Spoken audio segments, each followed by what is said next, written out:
There are many career opportunities for the audio engineer, and you will find that most professionals are accepting whatever they can get their hands on.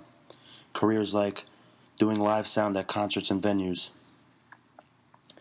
being a DJ across the world at clubs and events, recording sound for TV and film, all of which are skills of a studio engineer. A studio engineer should always be maintaining a personal profile where he can show off his stuff, almost as if he is branding himself. There are other websites which focus on different industries, like Taxi, which is for recording, publishing TV and film, and Reverb Nation, which is focused on getting your band out there, handing out your digital press kit, unlike the old days when we had to mail in our old CDs. So whether you're on set all day recording for a TV show or for a film, or if you're a DJ in a nightclub, holding a second job at your local restaurant so you can pay the bills, I feel for you on that. An engineer should always be maintaining an image online and make sure that they have their audience targeted and that they have their niche figured out and that they don't have to change it. They should pace themselves and enjoy it while they do it. And network all the time. Hit up all the events that you can, even if it's not in your industry. Don't think anything's below you. And, you never know who you're going to meet. Get your music in contests. If you're a DJ, be releasing mixes constantly of people's favorite music. It's important for the engineer to be open to other industries. The gaming industry is a very fast-growing industry. The aspiring sound engineer for TV, games, and film should take whatever videos they can from online and add their own sounds and showcase them on their websites. Take whatever advice you can get. Listen to the success stories that are out there. People will always tell you that they always thought they were going to be rock stars, and that's not the way to think. They got lucky. Good luck. One of the biggest and oldest challenges that musicians face is getting your music out into the world with little or no budget. Getting it into the hands of people on top is one of the hardest things to do. Here's some ways that can help you get to number one without breaking the bank. First things first, the internet. YouTube, Facebook, and MySpace are still among the simplest ways to get your work out to people. And it's free. But don't stop there. There are plenty of other places, such as forums, that allow people of similar interests not only to post their finished projects, but also collaborate with others on ongoing ones. One of the most important things in the music industry is going out and being noticed. You have to expose yourself, whether it's playing an open mic night at a local coffee house or opening up for your favorite band. But it's not just about playing the show. As anyone who plays music will tell you, it's about the fans. Take time to talk to people, hear the feedback from the fans, because they're ultimately the ones buying your album. If the fans aren't happy, you're not happy. When trying to stand out in a crowd, you have to be creative and think outside the box. A great way to get noticed is by entering a contest like Battle of the Bands.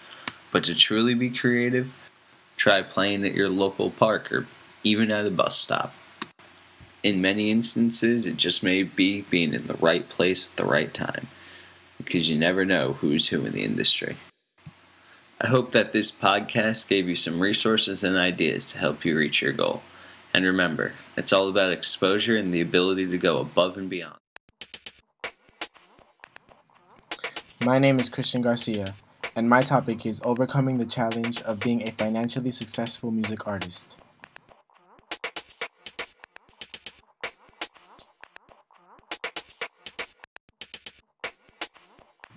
In the last 10 years, record sales have dropped due to the internet, where you can buy or even illegally download songs and full albums.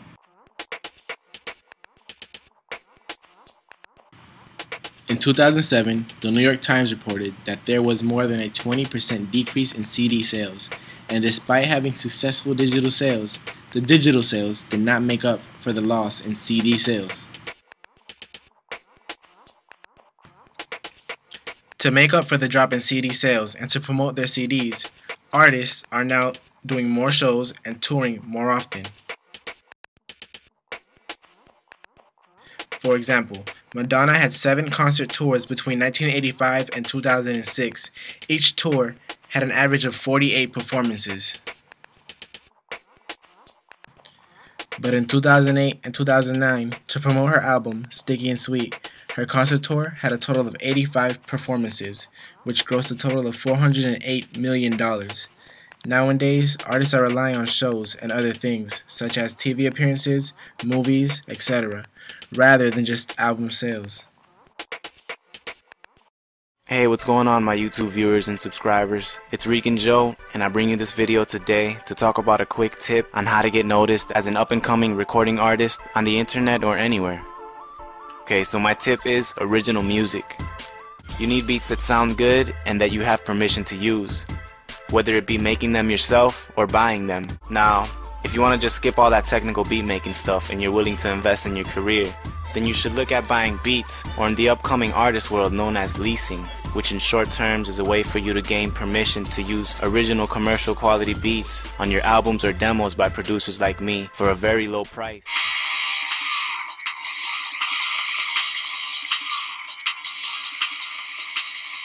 So as you can see, I talked about how you can become a more noticed and original artist by having original beats, whether it be creating them yourself or leasing them from other producers such as me.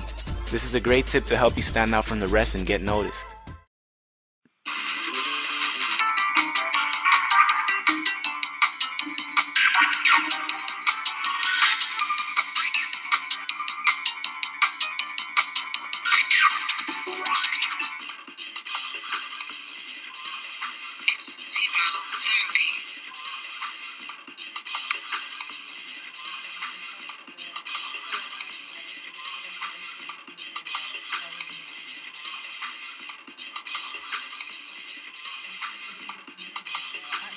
You know, you've got to create your own excitement. I mean, you've got to create your event. You've got to be a band or an artist that someone's interested in. It's the same. The way you promote and what you have access to and how you promote, the mediums you use may be different because of the internet.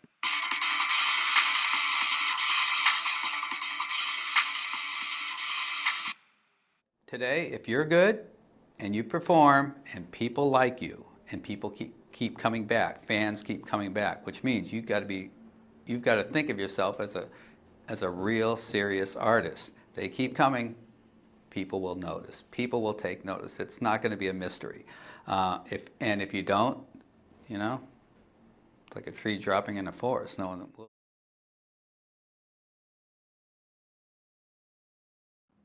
Hello, my name is Cody Ricks, and one of the major pitfalls of the movie and music industry is, yes, you guessed it, piracy. It's way too easy these days to log on to YouTube or Spotify and listen to your favorite songs. It's as easy as Googling your favorite movies or videos most of the time also. And even if that doesn't work, there is Pirate Bay and all their glorious torrents. CD sales and audio sales, videos also, have fallen because of this. So how are you supposed to overcome this? Well, it's hard for independent artists to sell enough records or videos without being on a label and or company. The world has turned into a hit counter basically, and you need to put your work out to as many different resources as possible. Justin Bieber did it off of YouTube, and so can you. Copyright your work and hope for success. It's best to head for the big companies such as Netflix Indie, YouTube, Spotify, Pandora, Last.fm, Rhapsody.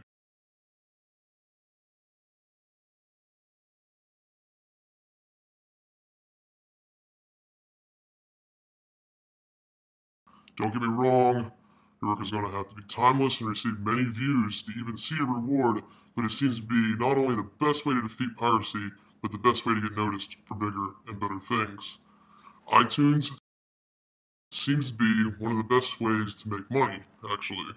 I think every dollar that goes to iTunes, you receive 70 cents of it. Rebecca Black, Friday, whatever, she received a lot. I think it was 3 million hits off of iTunes, and quote unquote that money went to her, but we don't know. So defeat piracy, put your work out to as many people as possible. Oh, and even though I just harped on piracy, keep the internet free. There are challenges everywhere. Jobs, school, but then there are industry challenges. Well, specifically, film industries. Can you name one? Go on. I'll wait. Let me help. You could compare film challenges here to places like China or even Canada. You could say Canada has said that the conditions for producers to compete against other Canadian film companies are there, but the challenge now is to produce stories that will interest the world. You could also say Canada Express showing barriers and obstacles in effectively marketing English language Canadian feature films in their country. But what about China? Money is not the problem, says Wang Zhouzhen, chairman of Huai Brothers Media Group in China. But the film industry is desperate for creative talents. China states that because they simply don't have the money for big budget films, they have invested more time in a good story building to keep the audience's interest. But how do these compare to film challenges in America? Film executives everywhere agree there is no longer major free-thought film industry think tanks to consider new approaches for films. Of course, that's just a better way to say we are simply running out of ideas. So now you know. The next time someone says, hey, what are some of the differences between challenges and the film industry? You'll know.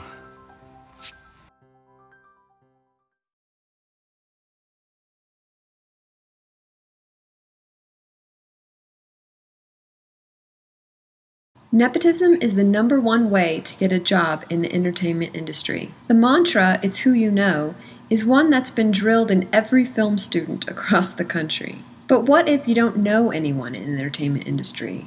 What if you don't have any access to the people who can help you get a start in your career? This was how I started my journey. I had no family, friends, or acquaintances that were in the entertainment industry. But I learned some great ways to get your foot in the door without having to rely on nepotism. One way to overcome nepotism is to enter contests.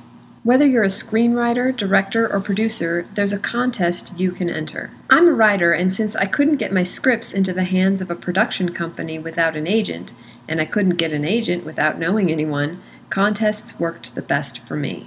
I didn't even have to win. Once you place in the quarter or semifinals of a competition, people in the industry use it as a gauge. They now know that industry professionals judged your work and liked it, especially contests like Nichols. When I made the semifinals, people started calling me, and I formed great relationships with producers and agents that I still work with today. Another way to overcome nepotism is to apply to every fellowship you can find. Fellowships, unlike internships, put you in a different light to executives. With fellowships, you earned the right to be there. A fellowship means that, like a contest, you entered your work, whether it be a short film you directed or a screenplay you wrote or a feature that you produced. Then a committee picks you to be a part of their fellowship. That way, you're on a set or in a writer's room shadowing people who have the profession that you want, and they see you as an up-and-comer as opposed to a production assistant. These are just 2 ways to get your foot in the door without having the privilege of knowing anyone in the industry. Nepotism is a hard thing to overcome, but there are definite paths you can take to conquer it and have the career you want in life.